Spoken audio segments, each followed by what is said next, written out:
ہم کریں گے ہر مظلوم کی حمایت۔ السلام علیکم، میں ہوں حورین فاطمہ اور آپ دیکھ رہے ہیں حمایتی نیوز HD چینل۔ نظر ڈالتے ہیں آج کی اہم خبروں پر۔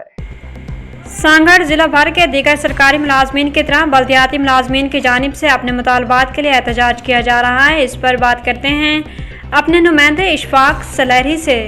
پورے سندھ کی طرح سانگھڑ کے سرکاری ملازمین جو ہیں وہ مسلسل احتجاجی دھرنے پہ موجود ہیں اور دفاتر کی تالہ بندی ہے، جس کے باعث ساحل جو ہے بری طرح متاثر ہو رہا ہے۔ اس وقت بلدیاتی سسٹم ناکارہ ہو چکا ہے، جبکہ دوسری جانب جہاں پر بلدیات کے ساتھ ساتھ ریونیو، ہیلتھ، ایجوکیشن اور ڈرینیج اور جتنے بھی ڈپارٹمنٹ ہیں سندھ کے، وہ تمام کے تمام بند ہیں، جس سے وجہ سے عوام کو بہت ساری مشکلات کا سامنا کرنا پڑا۔ ان کا مطالبہ کہ پینشنز میں کٹوتی وہ نامنظور ہے، بینیفٹ فنڈ بحال کیا جائے، ریزی کے ذریعے ان کو تنخواہیں دی جائیں اور دیگر مطالبات ہیں۔ اس وقت مظاہرین کے قیادت جو ساتھ ہمارے ساتھ موجود ہیں، پوچھیں گے کیا مطالبات ہے۔ سر یہ کیا مطالبات ہے، کیوں آپ؟ بسم اللہ الرحمن الرحیم۔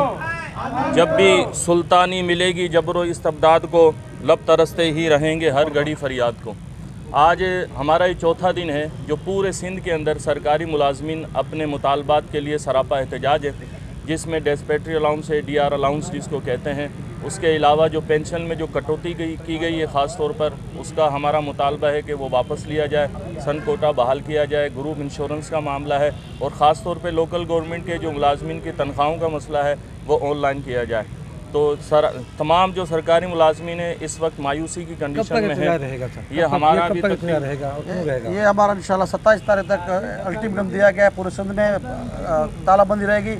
اس دوران ہمارا مطالبہ نہیں تسلیم کیا تو 6 تاریخ کو انشاءاللہ پورے سندھ کے جتنے 40 محکمے ہیں، سب ملازم کے 6 لاکھ ملازم سے زیادہ ہے، وہ ہم بلاول ہاؤس کے آگے دھرنا دیں گے۔ جن کا مطالبہ ہے کہ اگر 27 تاریخ تک اگر ان کے مطالبات منظور نہ ہوئے تو یہ 6 اکتوبر کو بلاول ہاؤس کے باہر سندھ بھر کے جتنے بھی سرکاری ملازمین ہیں وہ تمام دھرنا دیں گے جب تک ان کے مطالبات منظور نہیں ہوں گے۔ کیمرہ ٹیم کے ساتھ اشفاق سلیری، سانگھڑ۔ خبر رہیے ہر جگہ ہر وقت، جانیے ملکی و غیر ملکی حالات و واقعات یقین کے ساتھ۔